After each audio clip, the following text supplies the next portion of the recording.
It's just hard work. Yeah. Yeah. And I hate to say it, man. Everybody goes, what is your secret, man? What's your secret about business? What's your secret about this? What's your secret about that? You don't want the answer. The answer is, you see these hands? Hard work, man. Yeah. I'm sorry. Yeah. I'm sorry. I'm not going to voodoo some. I'm not a magician. It's not magic. It's literally, you're going to have to wake up. Yeah. And you're going to have to sit there and say, fuck, today's going to suck. And then when that day is over, you're going to wake up again and say, Yeah. the next day is going to suck. Yeah. And that's going to be your life. Yeah. Unless you're this guy who sits back and says, oh, I have this great idea. And it happens to work. Yeah. And you could be some lazy fat that sits back and makes millions of dollars off of some idea. Yeah. But the majority of it could just wake up every day, Yeah. punch that mental time clock and say, this is gonna suck. But the biggest key to success in anything you do is you gotta have an unlimited supply of this drive and passion. And it may come from nothing. Like for me, there was no passion, no drive, no nothing. But I had this fire that I'm gonna be somebody. And it has to be there because on all those bad days and all those days you don't wanna do shit, you have to be your own motivator, your own coach, your own trainer, your own everything.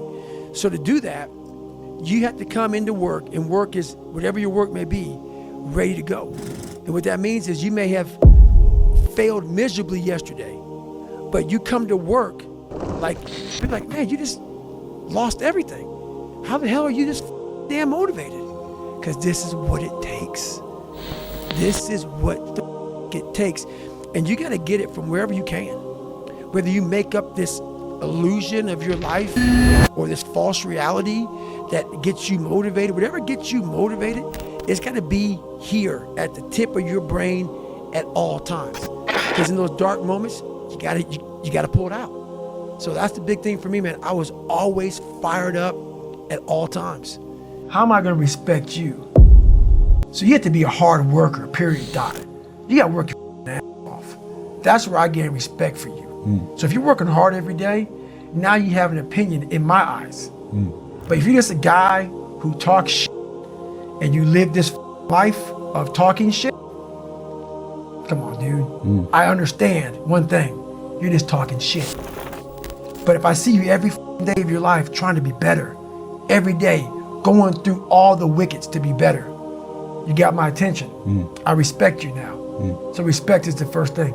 I had to tell this young man or woman that the only way I believe, and this is my experience in life, the only way you're ever going to get to the other side of this journey is you have got to suffer to grow. To grow, you must suffer. And some people will get it and some people won't. But they have to see what their journey is to start their journey. Several people live to be 100 years old and they have great lives and they have great kids. Their kids go to college and all sorts of stuff. But somewhere in their life, there was a point where they had a decision to make. They can go left or right on this path. Left was the easy route. Right was the hard route. A lot of people take the easy route. And they had a good life that way, but the better life was going to the right side. And you may have 20 years of pain and suffering to get past it, but a lot of us die never truly starting our journey. And I would tell this young person, you got to start your journey. It may suck, but it will come out the other side where you're coasting. The journey I'm on is very different than most people, which is why I don't judge people. I'll say that many times. I don't judge people. I'm judged a lot by how I look, my eyes, my not smiling all the time, not laughing, not joking. And that's the big, I'm a funny, big time. But guess what? Right now, it's easy to be happy. It's easy to smile. Those are the good times. The good times. Those times don't need to be trained. Even though I had to train myself for good times, those times for most people don't need to be trained. What I'm trying to give you all is the misery of sometimes we go through in life. Those are the times we don't want to talk about. We want to skip forward to peace. Let's just let's skip all this pain and suffering and misery of real life. Let's cover it over, nice big blanket, and let's find peace. No, Sorry. It's not possible. Got to go into that hellhole of life that you have, chew up, and fix it. And that's what I'm here to do. You got to go to war with yourself before there's peace. That's what I say in the That's book. what you say in the book. You must go to war with yourself before you find peace. So I'm trying to give you tools on how to do that. And I'm not considering smile and be happy about it. It's a hard journey. It's a real journey. It's a journey that's going to take you way outside of being comfortable. You'll be very, very uncomfortable doing it. Most of us never start anything cold. If you're going to go to college, you got to study your ass off. If you want to run a 100-mile race, a marathon, if you want to go be Mr. Olympia, if you want to go be a scientist, but this is what we do. You got to build up to that. But what happens is, in that moment where we need self-talk, when we're failing and we're in our worst spot possible, we forget the back end. Yeah. Oh, my fault, the front end. All the build up to where we're at today. We forget that we put years, maybe not into making these dials, but to getting where you're at today. To become this person. To become this person, to be in a position to make this money or whatever you want to make, whatever you want to do in your life. Yeah. We forget that. We forget that journey on what it took for us to get in this moment to make the right decision. Yeah. So that's my self-talk is this. Okay, I want to get the out of here, man. I'm done. Then I remember this. You ran 2,000 miles training to be in this moment right now. We forget that. Yeah. We forget the 3 o'clock in the morning runs or getting up early for work or whatever you're doing. We forget all that. In that moment of suffering, I remind myself, I only have 50 more miles. I put in 6 months of training. You did 67,000 pull-ups. 67,000 pull-ups, that's right. 30, right? Exactly. Like, this is no big deal. We forget all of that. Yeah. So what I do, my self-talk is basically going back down memory lane of all those f***ed up days. I ran the fucking rain or I had to study real late at night and I didn't want to do it, but I did it to get here. Yeah. That's the hook. That is the hook. That's the hook. I wanted to get here. Yeah. Now you're here and now you want to quit. Yeah. So you gotta be mindful, but this thing about it, if you haven't put in any hard work to reflect on, like the mind is the most powerful thing in the world. In the world. It is so amazing that I used to be a 300-pound guy and I thought that was it. Could barely read, could do anything, and now that what was inside that person was this guy that's in front of you today. That's how scary the mind is.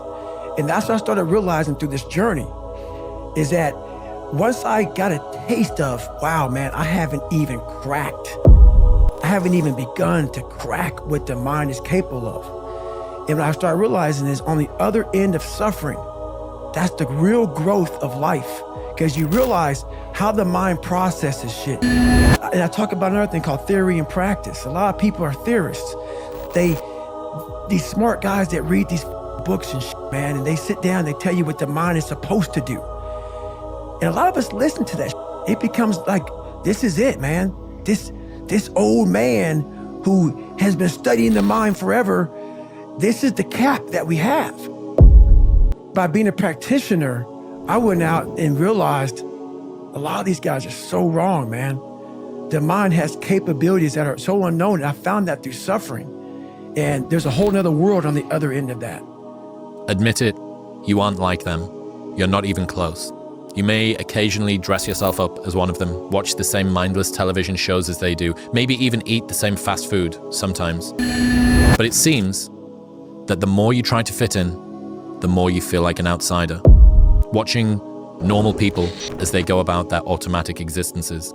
For every time you say club passwords like, have a nice day and weather's awful today, eh? You yearn inside to say forbidden things like, tell me something that makes you cry, or what do you think deja vu is for? Face it, you even want to talk to that girl in the elevator. But what if that girl in the elevator and the balding man who walks past your cubicle at work are thinking the same thing? Who knows what you might learn from taking a chance on a conversation with a stranger? Everybody carries a piece of the puzzle. Nobody comes into your life by mere coincidence. Trust your instincts, do the unexpected, find the others. A lot of self-work can be summarized into thoughts aren't true, feelings don't require actions, things aren't good or bad, they just are, Our greatest enemy is ignorance. To change your life, change your surroundings. Our actions, not our pasts, define who we are. I don't think the bar's ever been set this low for people to be able to separate themselves out from the pack. The average American is obese, divorced, with less than 1K in the bank. So taking the path that everybody else chooses may seem like the safe option, but it's actually a guaranteed route to a life that you probably don't want. Do you think that the most successful people in the world became successful and then got disciplined? Or do you think that they became disciplined and then got successful? Yeah, obviously the latter, yeah. Correct. Self-belief is overrated. I prefer evidence. One little step. Okay, can I do this thing? Yes, I can. Can I do this thing? Yes, I can. I was riddled with so much uncertainty and self-doubt, especially throughout my 20s, even though I'd ostensibly achieved some success, which made the self-doubt feel even more shameful, right? Because I didn't even have the rampant poverty and like, you know, despondent lifestyle. I had something outwardly that looked like it was sorted, but inwardly felt like I was chronically unconfident of myself. And yeah, that you can really, really break through a lack of confidence by just doing tiny, tiny little things and keeping promises to yourself. And over time, Rogan calls it layers of paint. So each time you just one layer of paint, one layer of paint. And it's so gossamer thin that you never even see it.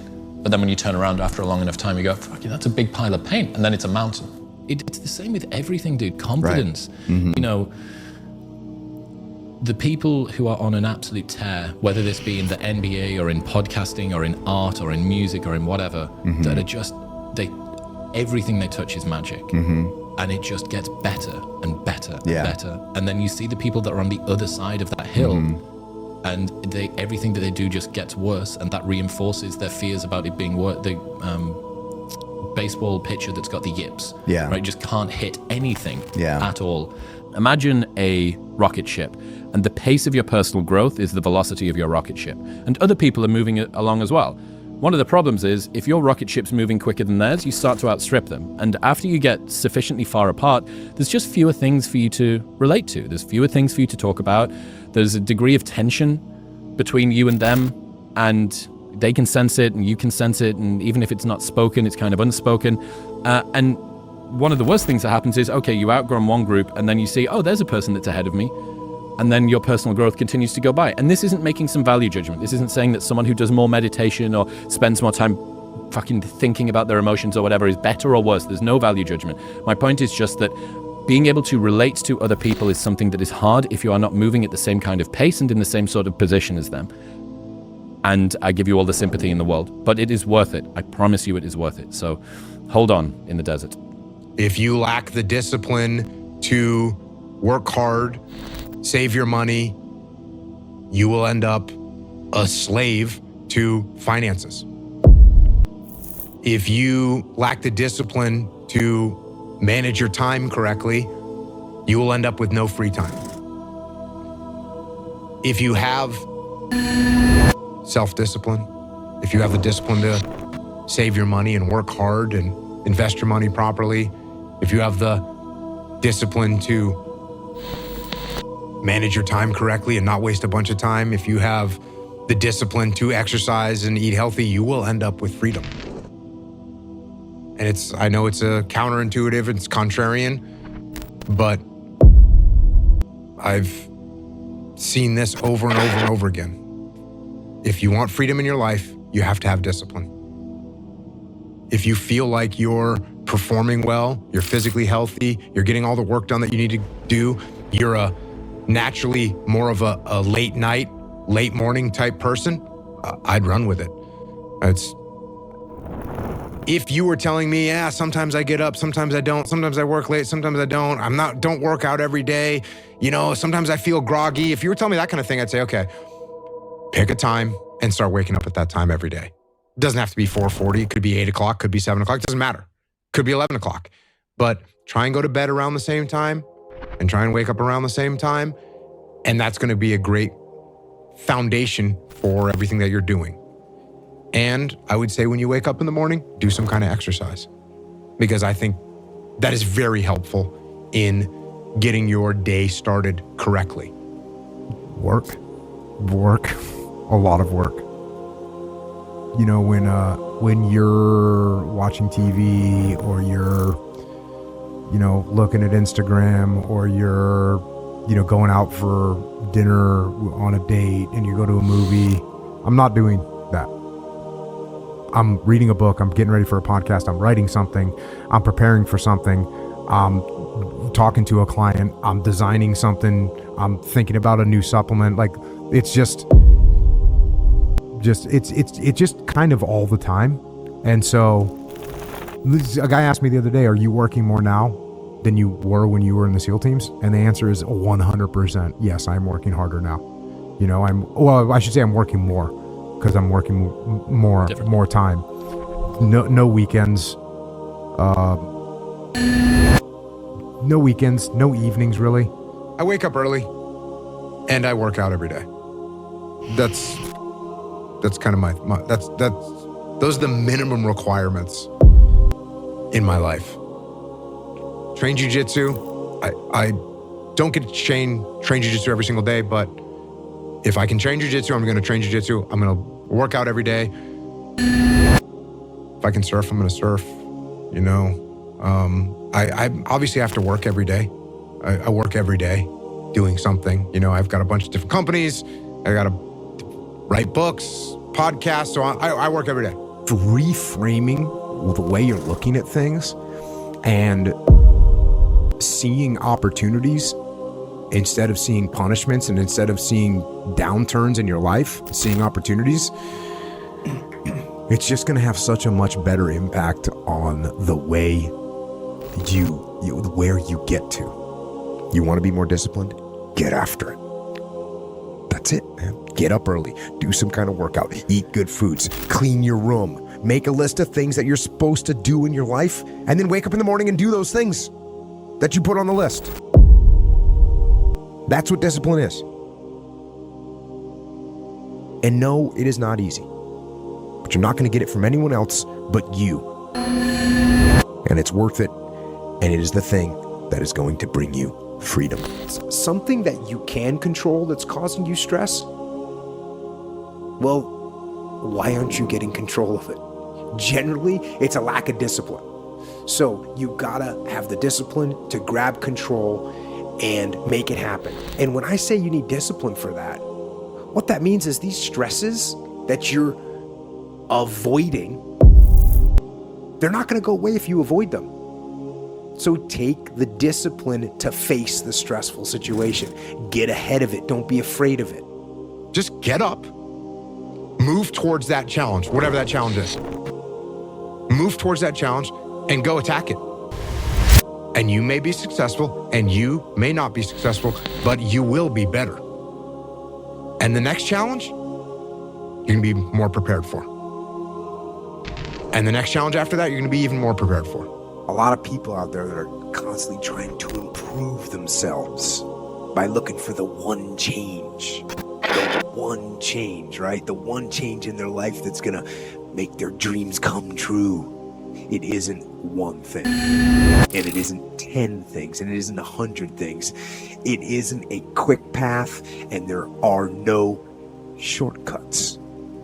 Getting better isn't a hack or a trick or a one change that you need to make. Getting better is a campaign.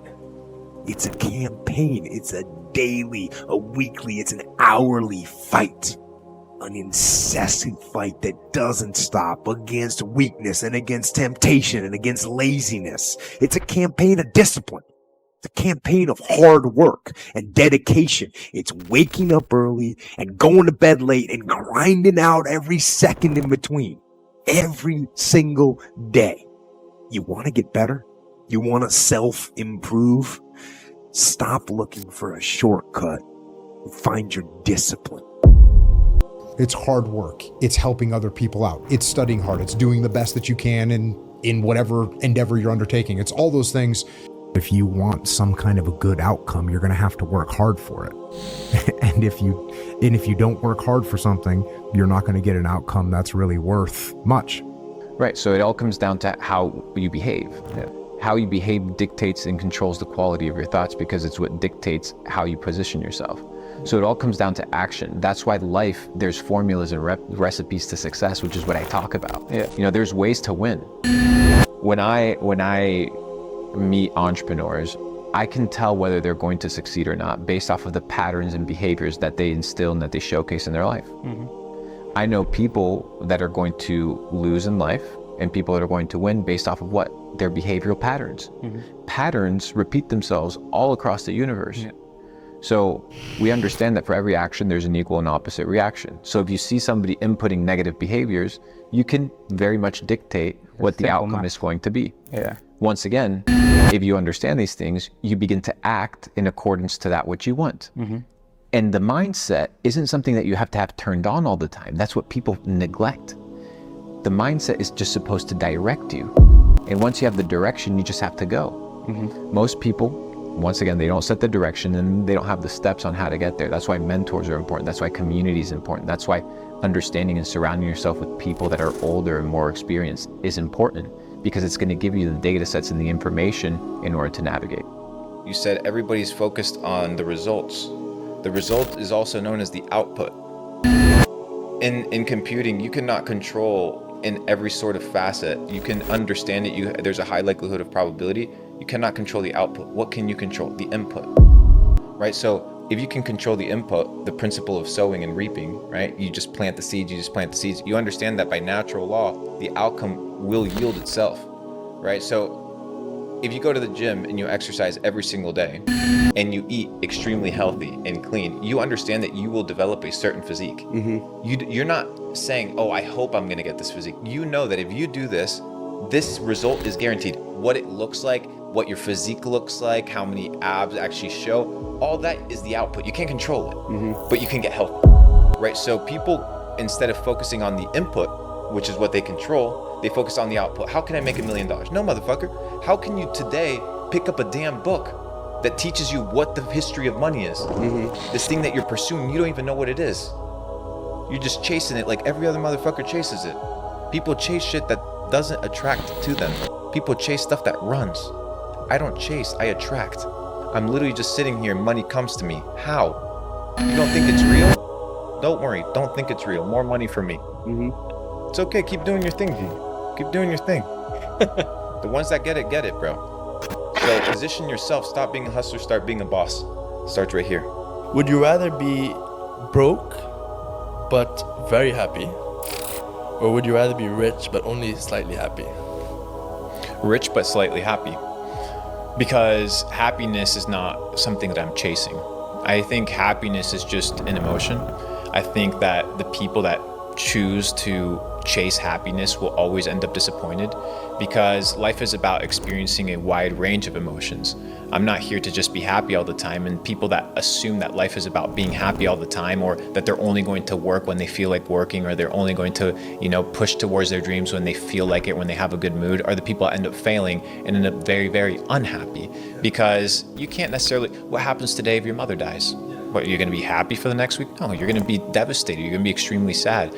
You can't be pursuing happiness. What you need to be pursuing is the best version of yourself. And the best version of yourself is a person that pursues experiences in a wide range of emotions, which is everything that life has to offer. Anybody that tells you that life is about happiness is lying to you, because it's not about happiness. Life is about experiencing the fullness of life. And why would you neglect yourself if you're only here one time on planet Earth? Why would you neglect yourself from every potential experience that life has to offer you? True. If you just enjoy the present moment, which is all that you have, and you just, with all your effort, just want to honor God, and with all your might, everything that you do, your energy is just to reflect Him, and you want to do everything well. Business is an art. Entrepreneurship is an art. Everything is just a masterwork of God's greatness. So you don't want to, paint God in a poor light. So everything that you do is a reflection of Him, and then you just point back the glory, be like, why was this so epic? Well, just God makes everything epic. When you plant a seed, you don't wait for 9 months looking at the ground, asking, yo, why is this not? You don't get upset. You're just like, hey, I'm planting the seeds. As long as I water it over 9 months, 10 months, 12 months, 3 years, natural order will take care of the rest. And it'll yield 100 times, 1,000 times the initial seed, the initial investment. That's how natural law works. Just people don't want to wait for the process. The process is the prize. That's how I consider it. The process, the seeing the plant grow, like that's the beauty. Picking it, eating the fruit is only rewarding if you saw the entire process, because now you're associated with the growth. You're associated with the excellence. You and I can sit and go and smoke a cigar on a lake and be like, wow, this feels epic. Why? Because we knew what it was to work in fast food restaurants and we knew the struggle. If you were born with a silver spoon in your mouth, you don't, I've sat with kings, I've sat with queens, princes, and I tell you, they don't eat different steaks that we do. They don't have a better lifestyle that we do. They were just exposed to all of these things without having to earn them. So they don't have the same level of specialty or the same level of emotional attachment that we could experience. So they miss out on so many things of life that you're like, well, I wish I always had this. No, you don't. You want to earn it. You want the adventure. You want the journey. You want the hero's quest. You want to unlock that treasure chest and wow, there's a surprise. If life is all predictable and you won already everything, then might as well just die. You know, you want to play, you want to enjoy, you want to be alive. Playing. You know, that's a good word.